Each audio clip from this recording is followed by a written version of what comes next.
Welcome to Science Fiction 101, the podcast series which looks at science fiction from all angles, covering the past, the present, and the future. I'm Phil. And I'm Colin. And we're recording in late January 2024, so we're in the future now. And today we're going to review something a bit unusual. It's a novel, but it was written not for print, but for performance as a full cast audio production. More on that in a minute or two. Later on, we'll have our usual recommendations of past, present and future science fiction. And we might possibly have a quiz. But first, some feedback from listeners. We always like to hear from you, so please post your comments on Facebook, where you will find us as Science Fiction 101 Podcast, or on our blog at 101sf.blogspot.com.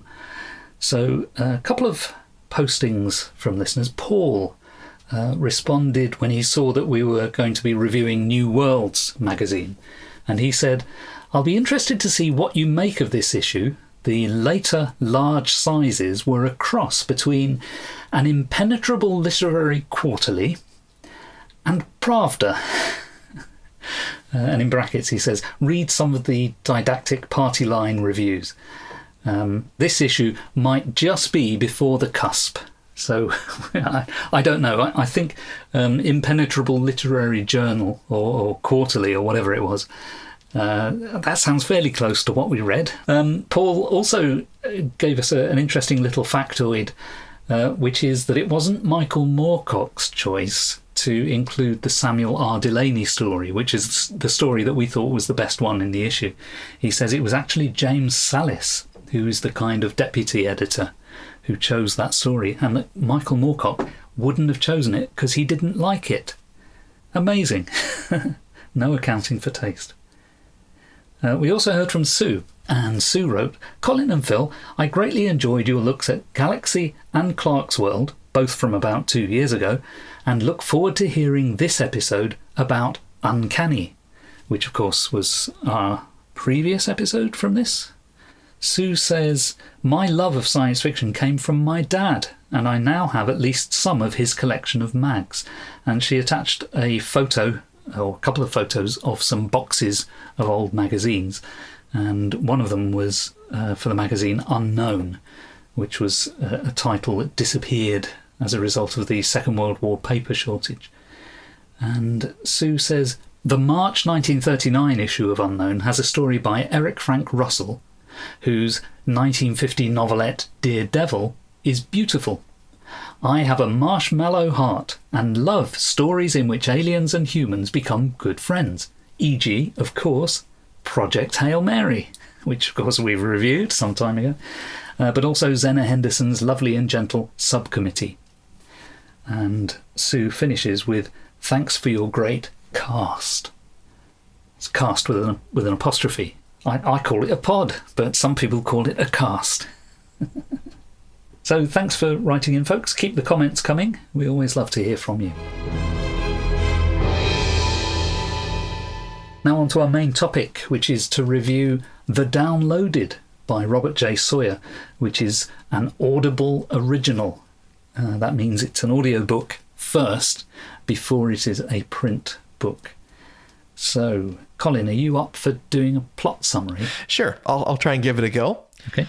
Some interstellar astronauts enter suspended animation in order to make a long trip, which is supposed to take 500 years of real time, but awaken to find out that they aren't where they thought they were going to be. Oh, very good. But there's a lot more to it, isn't there? There's quite a bit more. And we'll get into that as we talk about individual plot points. Okay. Before we go into those details, what's your overall impression of The Downloaded? Did you enjoy it? I did enjoy it. It's a lot of fun. It's a full cast audio recording, and I really, really like that in an audiobook. I don't listen to a lot of audiobooks, but when I do, I prefer a full cast recording. A lot of it has to do with character distinction, because when it's just one person trying to do different tones and accents and rhythms of speaking to talk about one character versus another, not all people have that ability to do very well. So when you have physically different people doing different characters, that I like that a lot. Yeah, and I think you said to me that you thought there were quite a few science fictional ideas piled on top of each other. Yeah, I realized at one point, and it was about halfway or 2/3 of the book, that we were really playing sci-fi bingo.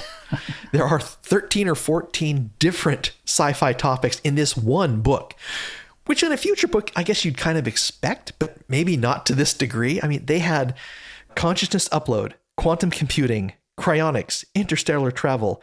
This story is post-apocalyptic. There's human evolution, artificial intelligence, a coronal mass injection that they think hits the Earth, a nuclear war, which definitely hits the Earth.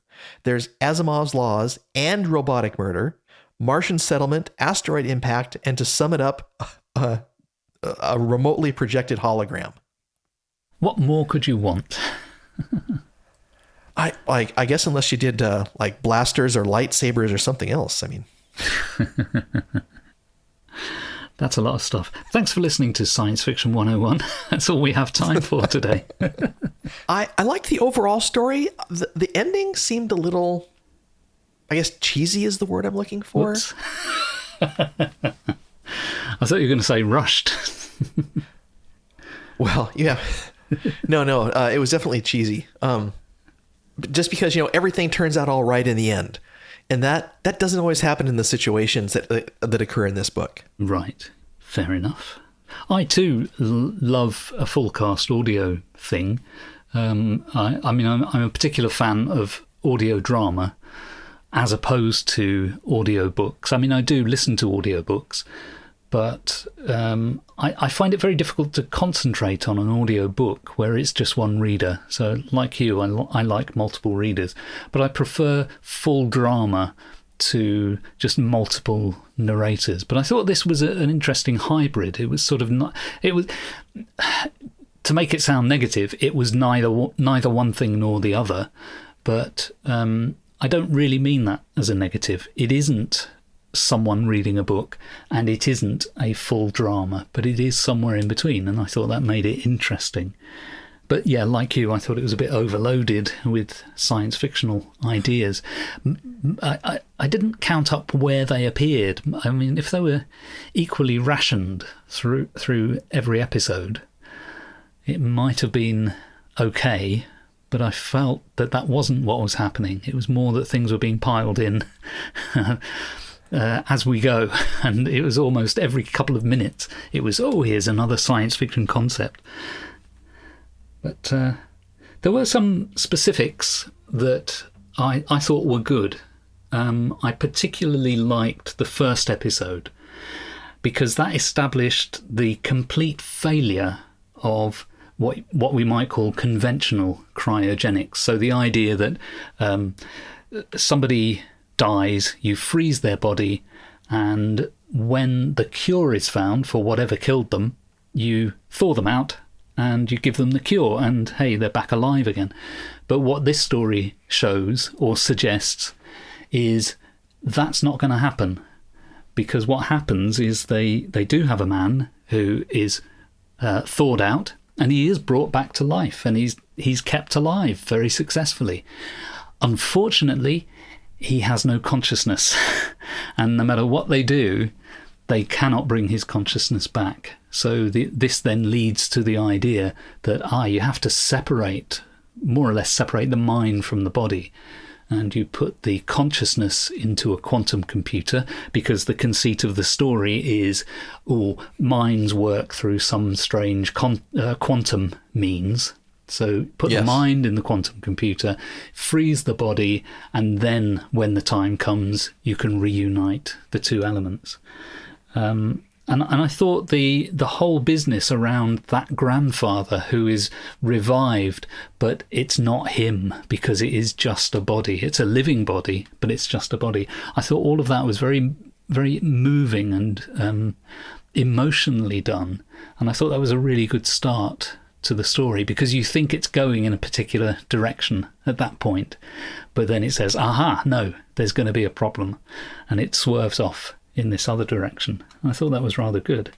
And of course, once you've got the consciousness in a computer, You know what you can do with computers, don't you, Colin? You can overclock them. Yes, that's Or exactly in this what I case, thought. underclock them. Yeah. Yeah. So they decide that they're going to use this technology for interstellar travel, and they launch a ship, or they're going to launch a ship out towards a distant star system that has a planet they think they could eventually terraform, maybe. And they're going to do this by underclocking the quantum clock, and so that while it might be 500 years, it's only going to be 4 years subjectively for the people on the ship. Yeah, that's right. Yep. And they decide that this technology is so unique, they're going to try and also attack the prison problem by taking prisoners with long sentences that are probably rehabable and overclock them so that while they might only spend 10 months in prison, they can have a 20, 30, or 40-year prison sentence. Yeah. So that I thought that was interesting again, to take these two possible consequences of the idea of being stored in a computer and exploring both of them, and then bringing all of that together later on in the story. So I thought that was nicely done.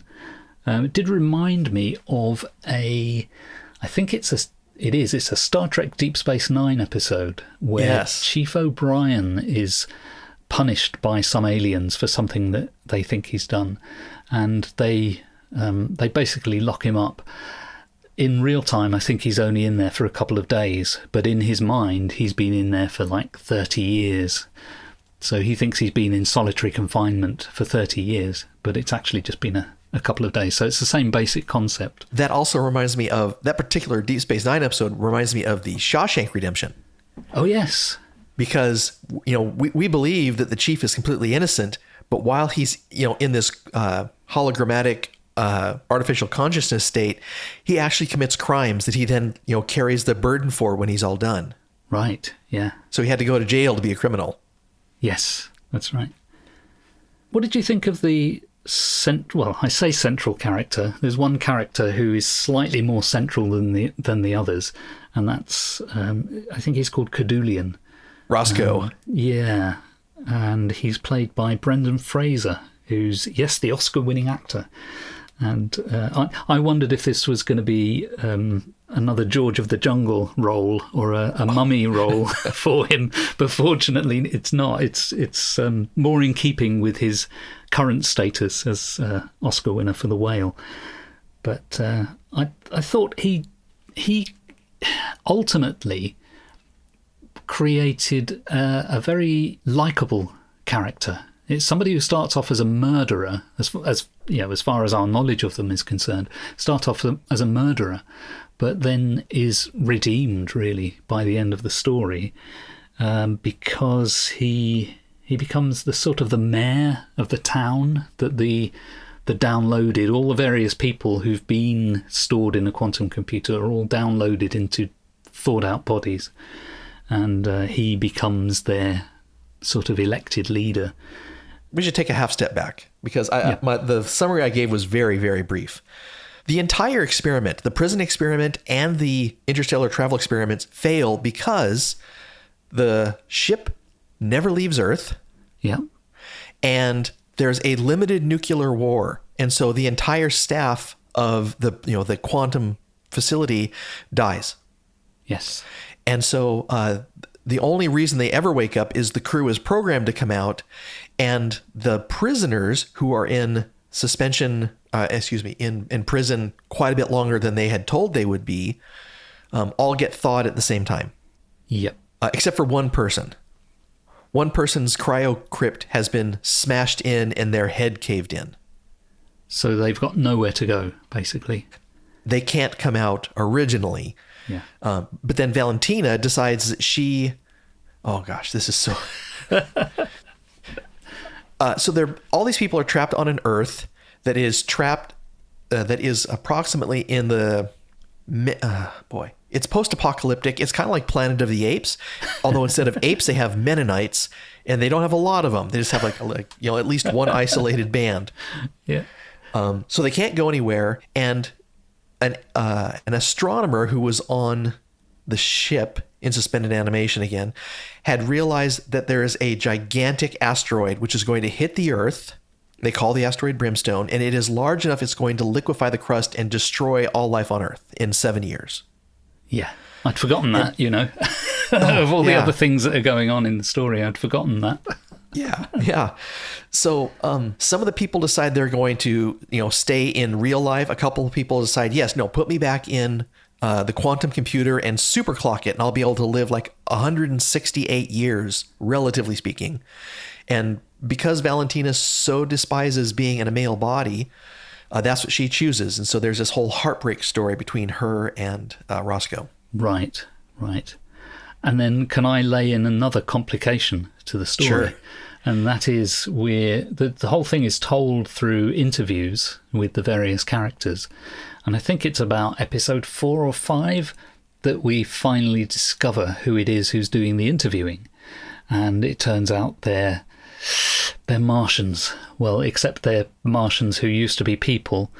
They've been on Mars for hundreds of years, and of course they're not used to Earth gravity because they grew up in lower gravity, so they can't actually land on Earth. So I think they're sort of projected, aren't they? Holographic projections or something, while they stay in orbit. And it all gets... for me, that's when it all got a little bit too overlaid with one idea on top of another. Yeah. I enjoyed that reveal. Really? Okay. Yeah, at first I thought... much. At first, I thought the narrator of the story, who announces the chapter headings and who we're going to be speaking to, I thought it was just a read thing in a neutral voice to be science fiction-y. Yeah. And then I thought it would be one of the robots that were attending the quantum computing facility. Once they revealed that we're actually talking and interacting with somebody. Yeah. That was a huge thing. And then I wanted to know more, and I thought it was aliens. And then it turns out, like you said, right, it's not really aliens. It's evolved Earthlings, and who incidentally have been to Proxima Centauri, which is where the original mission was due to go. And didn't they say it's a hellhole or something? Yeah. So what a small world. Yeah. I think it's probably worse than the Earth is, though. Yeah. I did quite like the storytelling overall, in the sense of it being presented as this series of interviews. I thought that enabled it to get away from having a narrator. And I'm curious now to see the print version of the novel, which is coming out later this year, because I want to see whether it's going to be presented more or less exactly as we've heard it, or whether there is going to be a kind of a narrational over voice. I don't know what to call it. A kind of a dominating voice that sort of ties it all together. But I did like the fact that we were cutting backwards and forwards between different interviews. That made it very enjoyable. Yeah, I liked it. Oh, and then originally it starts off being only interviews. And then I thought at one point that the style changed and it became a little more narrative with multiple people interacting with one another. Yeah. So instead of just having one person read one section, so to say, there's interleaved discussions and... Yes, that's right. And that becomes a bit more dramatic, I think, when that happens. What did you think of all the film references that were in there? It seemed hardly 10 minutes went by without somebody making some reference to Casablanca or Planet of the Apes or something else. And even when they weren't making references, things were happening science fictionally that made me think, that's Logan's Run. Or, as you said, Planet of the Apes or any number of other things. So what did you think of its sort of awareness of film? I think that's an important thing, because it really roots it in our universe, so to say. Yeah. Something that Seth mentioned to me, he said, think about near-term science fiction, and when was the last time somebody mentioned Star Wars or Star Trek? And a lot of them don't. They're put off in this own thing off to the side, and there's no connection back to us. Yeah. And given that this was near-term science fiction, some of the characters in it should recognize the cultural references of, this is like Casablanca, this is like Planet of the Apes. They should recognize directors and actors. And so I thought it was a nice tie-in to that whole thing. And yeah, it certainly felt more real It felt like when you're having a conversation with friends, rather than reading a piece of intellectual property where somebody is afraid to make references for fear that they're violating a trademark or something. I'd never thought about that. You think they'd be... You think everyone would like a nod, so to say? Yeah, I mean, it's nice to think they would, but I think the lawyers would see an opportunity to get some money. You know, if you made, not from this book, but if you made this into a movie, for example, or a Netflix series, how many of those references can you have before people start saying, "Wait a minute, you're trading on our property"? Which is why you don't see a lot of movies like Ready Player One. Yeah.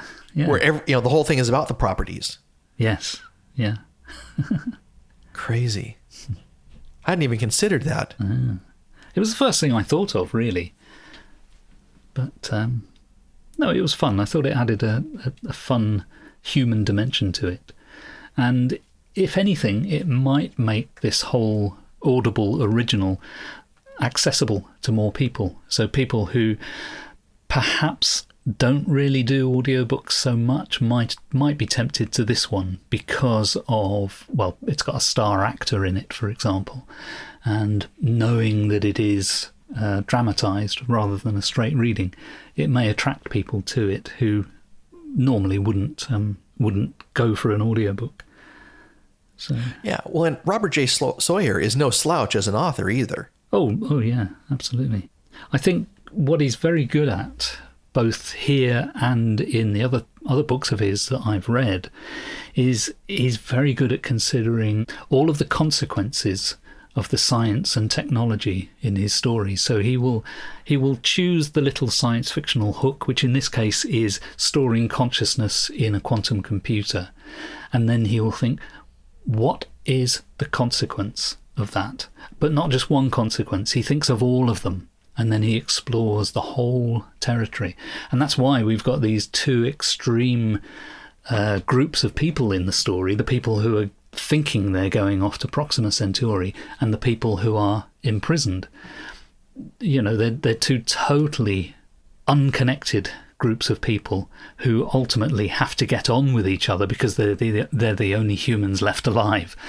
But they both are in the circumstance they're in because of the consequence of the putting consciousness in quantum computing. I don't know if I'm explaining that very well, but it's exploring all of those possible outcomes of a technical decision. Yeah. Yeah, there were a couple of things I thought were stretched just a little bit. Yeah. Like, I have never closely studied the distribution patterns of nuclear radiation after a war. Mm-hmm. But I find it hard to believe that there would be isolated pockets that would have no radiation. Mm-hmm. Especially when you consider like watersheds. Yeah. And other issues. Yeah. Yeah. So the idea that the Mennonite population would have survived a nuclear war, I find hard to believe. Yeah, I suppose. I was thinking of it more in terms of people in cities would have been obliterated, and people out of cities may well be affected by the radiation, the fallout and so on, but they're not going to be directly hit. So it might be a more long-term thing. But yeah, you're right. The Mennonites in this do seem to be unaffected by the whole thing. But I quite like that idea that those Mennonites are the best hope for humankind. And the book does have, I mean, the Audible original, whatever we want to call it. It does put pacifism front and centre in the story. And I thought that was great, because a lot of science fiction is about wars and is militaristic. And although there are some elements of that going on within the story, it is primarily a pacifist view of the world that the book wants to present. And choosing the Mennonites, I thought was a very strange thing for a science fiction writer to do. But nevertheless, it enables him to have that sort of pacifist concept in there. And I think there's also, there was, in several places, there was a lot of sociological content. One, because Roscoe, while he's in prison, decides to educate himself and to study the same thing that his father did, which was sociology. Yeah. And then also the Martians get to come in and make several statements about, human society. So in their society, once a year, they turn off the lights, or was it once a week? They turn off all the lights across the planet so you can see the stars. Yeah. And the other two notable things is they're still living inside domes. And so they're in highly controlled, highly vulnerable environments. Mm. And because of that, there is surveillance all over the place so that no one has the ability to commit a crime against another person or against the community without being observed. Yeah. And that's significant because the nuclear war that happens on the Earth is started by smaller second world countries that then develop nuclear weapons and use them. Yes. Yeah. So it was kind of it was an indictment against really our current society and the things that we do. Oh yeah, very much. And it had a sort of a Star Trek feel to it in the way that those aliens, I mean, they're, as we've said, they're really Earth people from hundreds of years ago, but those right. people who've come from Mars have really come to lecture and finger wag at people on Earth. I mean, they could have just ignored what was going on Earth and never visited, but for some reason they were drawn back to come and sort of interfere. And so that felt quite Star Trek-y to me. And I'm not thinking of what Starfleet does. I'm thinking of those alien races that keep turning up in Star Trek and judging Captain Kirk or Picard or whoever it is. So that was, for me, that was both the strength of this piece and a weakness. It was a weakness because it's too familiar, it's a bit corny. But the strength of it is it's yet another familiar trope piled on top of all these other familiar tropes. And I suppose, thinking about it, I called it a Star Trek-y thing to do. It's also a Day the Earth Stood Still sort of thing to do, isn't it? When Klaatu and Gort come to Earth and basically say, you're bad people. Yeah, put away your nuclear weapons. Bad things are going to happen. Yeah, that's it. Yeah. Do you have any other thoughts on the Downloaded? Despite all the nits that I'm picking and everything else, I did enjoy it.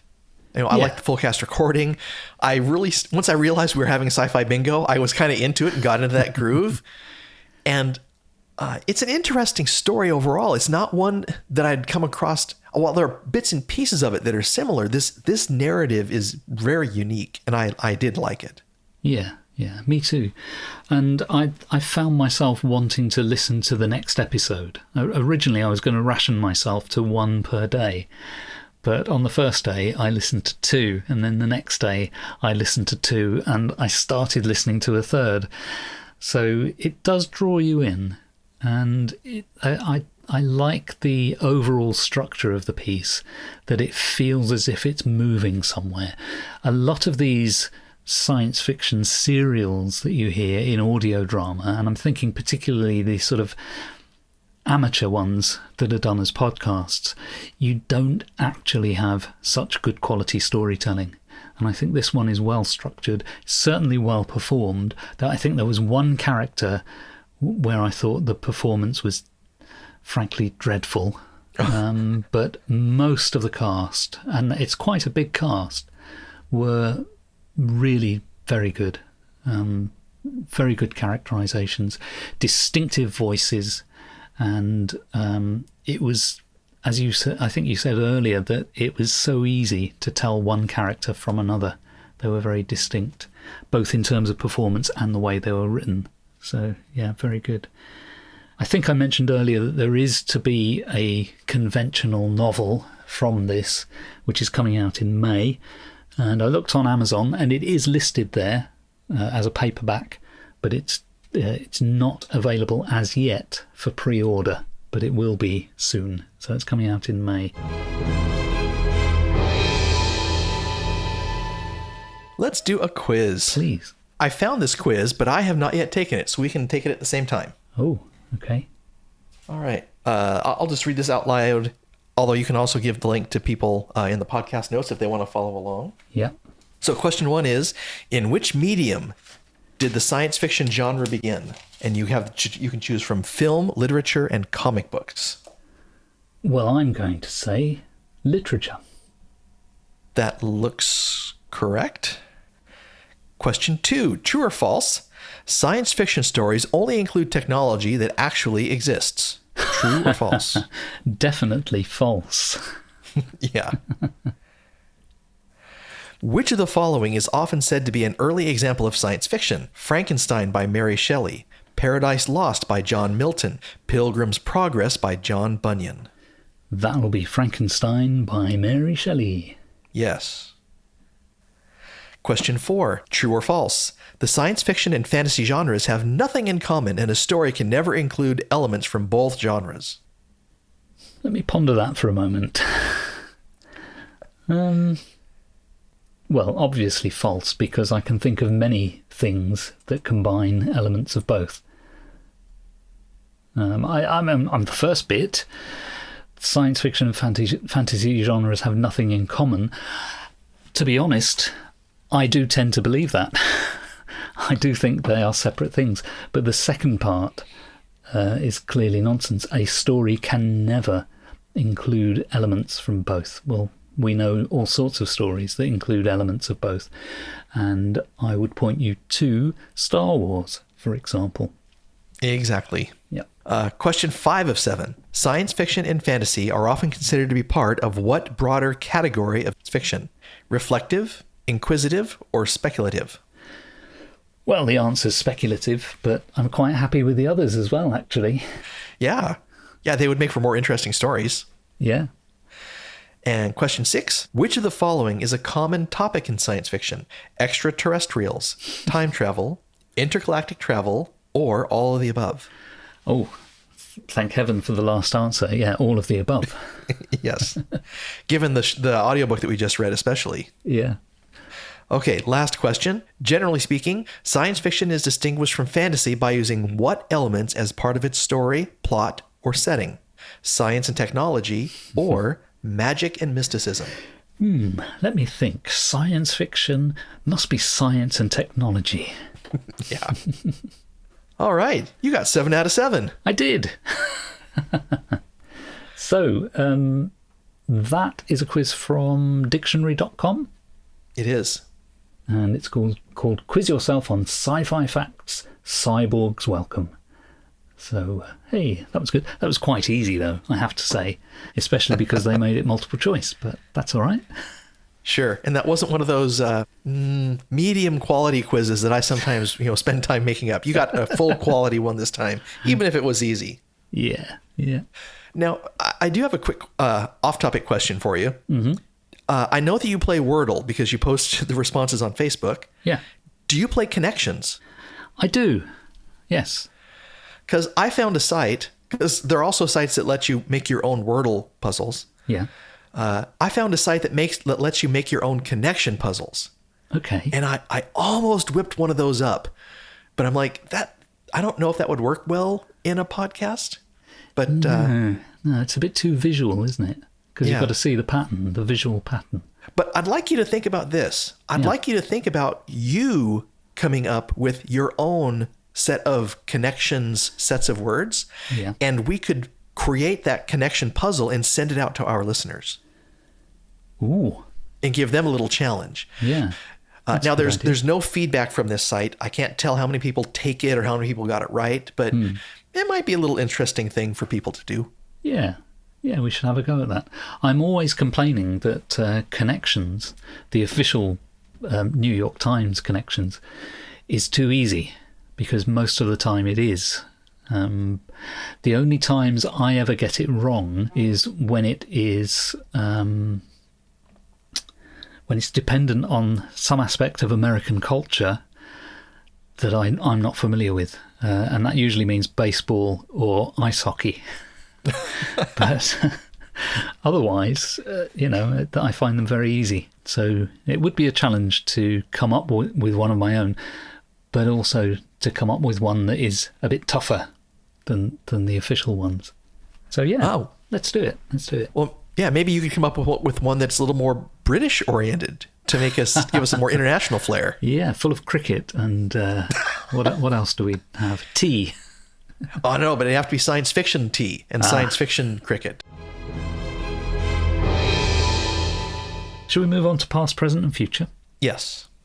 I've got a past item. It's not very past, but I suppose by the time this podcast goes out, it is definitely past. And that is the scandal over the Hugo Awards, which were awarded, well, they're awarded every year at the Worldcon, obviously. And last year, the Worldcon was held in China. And the scandal is such that even The Guardian, which is just a mainstream UK newspaper, has reported on this Hugo scandal. So, and for anyone who hasn't heard this, basically what's happened is that the full nomination data for the Hugos, not the final vote, but the original nominations where people put things forward for the shortlist, all of that data has now been published. And there were more than a few, puzzling anomalies in the data. And in particular, several works that were nominated were discarded as being not eligible. And all the organisers would say is that it was not eligible when we applied the rules.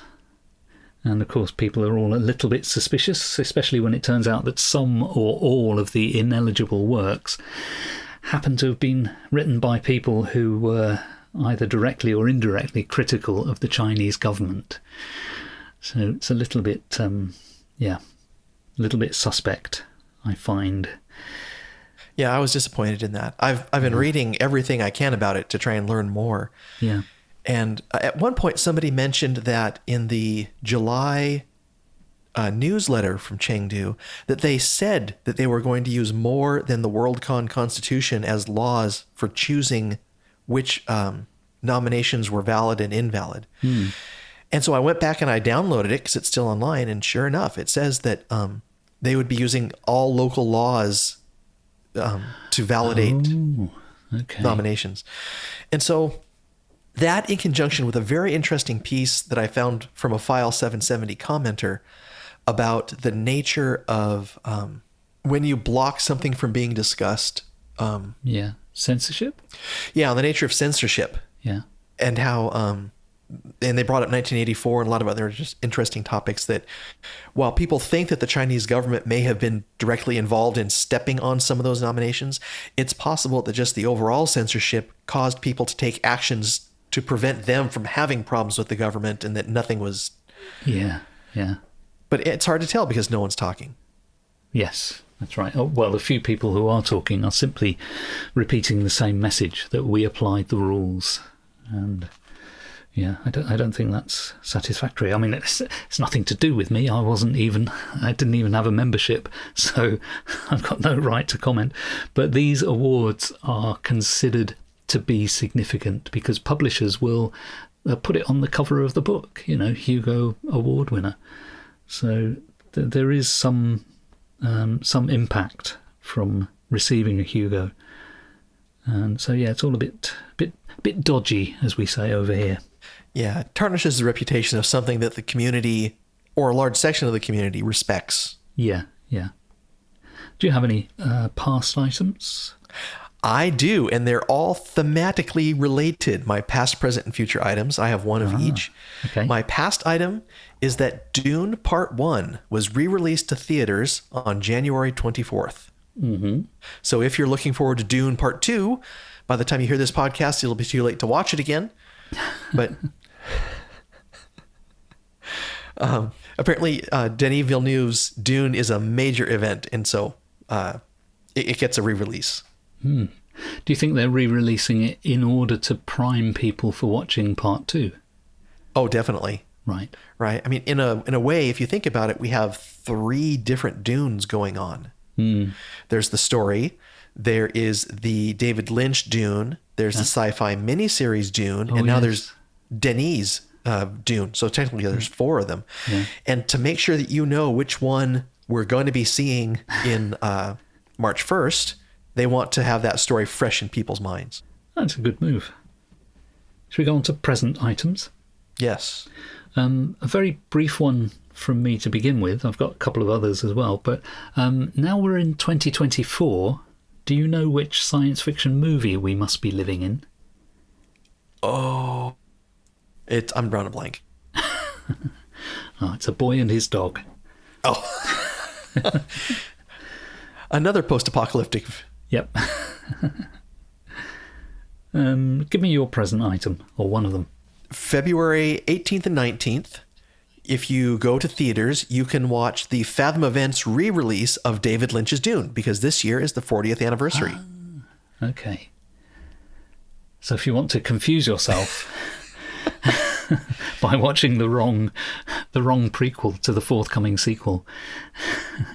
Or if you want to compare and contrast, this year's Dune and the Dune of 40 years ago for storytelling and plot and technology and CGI. Yeah.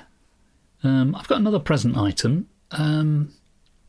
This is really a suggestion to people. Go and join a book group. I'm in 2 book groups online, and not only are there online book groups, of course, there are in-person book groups. So lots of libraries, lots of colleges have reading groups or book groups, and I always recommend people to join them. It's only in the last couple of years that I've joined book groups, because it's just something I never would have bothered with in the before times. But since there are so many online ones now, I find it a very good way of receiving some encouragement to read. But you have to choose the right group, of course. I happen to be in 2 book groups, and they're both very geographically distant from where I am, but they discuss some very interesting things. So I recommend everybody has a go. The general science fiction one that I'm in is out of Worcester, Massachusetts. Oh, which I've never been to, and it's probably not even pronounced Worcester. It's probably pronounced Worcester. No, it's Worcester. Oh, is it? I've been there. Oh, good. Have you? Yeah. Worcester is the home to the best disc golf course in the entire world. Oh, well, there you go. It's also home to one of the best science fiction book groups, which is run by the librarian Melody Friedenthal. And through that book group, in recent times, I've read some authors that I've never read before, and also caught up with some books that I'd missed by familiar authors. And some of those authors have come into the book group, which has been quite nice. There's no guarantee that there will always be an author present, but Alan Steele came along when we were discussing one of his books. I'd never read anything of his before. And John Scalzi came along when we discussed one of his books. So unfortunately, Octavia Butler couldn't make it on account of having died a couple of decades ago. Scheduling difficulties. Yeah. But yeah, join a book group, folks. They're good fun. So that leaves the future for us to talk about. Yeah. Give me your future. I bet it's to do with Dune. It is, and I kind of gave the lead out earlier. Dune 2, the second half of Denis Villeneuve's Dune duology, comes out March 1st. Mm-hmm. I guess I should watch the first one, and then I guess I should watch the second one. I'm not a huge fan of Dune. I tried to read the book probably about 30 years ago, and I didn't like it at all. I'm sure I've seen the David Lynch film a couple of times, but again, it's not really my cup of tea. I like David Lynch as a rule, but not too keen on that particular film. And I just haven't seen the Villeneuve take. So, but I should do, because I like Denis Villeneuve's films, so I should. My future item is, I always hesitate to talk about films that have been announced, because quite often they never actually get made. But there has been another announcement about a new Star Trek film, and Bad Robot, which is J.J. Abrams' company, It says it's producing an origin story for the next Star Trek film, and it's going to be set decades before Star Trek 2009. And they've attached a director to the project. They have Toby Haynes, who is from Andor and Doctor Who. So that could be good. An origin story? Yeah. But wasn't Star Trek... Well, I mean, if someone actually made another Star Trek movie, which really hasn't happened yet, right? Yeah. In 2009, that's the origin of the original series. So what other origin... I know. It occurred to me that it could be the origin of the Enterprise, but I think we saw it being constructed in Star Trek 2009. So in a sense, we've already had that, unless it was being rebuilt or something. But the other thing, it could be an origin story of Starfleet or the Federation. Again, you could say we've had that because that was Enterprise, the TV series. But who knows? I think it's going to be somewhere between Enterprise and, well, the first mission of NCC 1701, the famous Enterprise. But who knows? I guess we'll just have to see if they make it and then watch it and find out. I guess we will. Any more? Nope, I'm good. Good. So, in that case, I shall say thanks for listening, folks. We're Phil Nichols and Colin Cuskey, and our theme tune is from Purple Planet at purpleplanet.com. Check out the show notes at 101sf.blogspot.com, and please give us a glowing 5-star review on Apple Podcasts, Spotify, or wherever you get your pods. And we'll see you next time.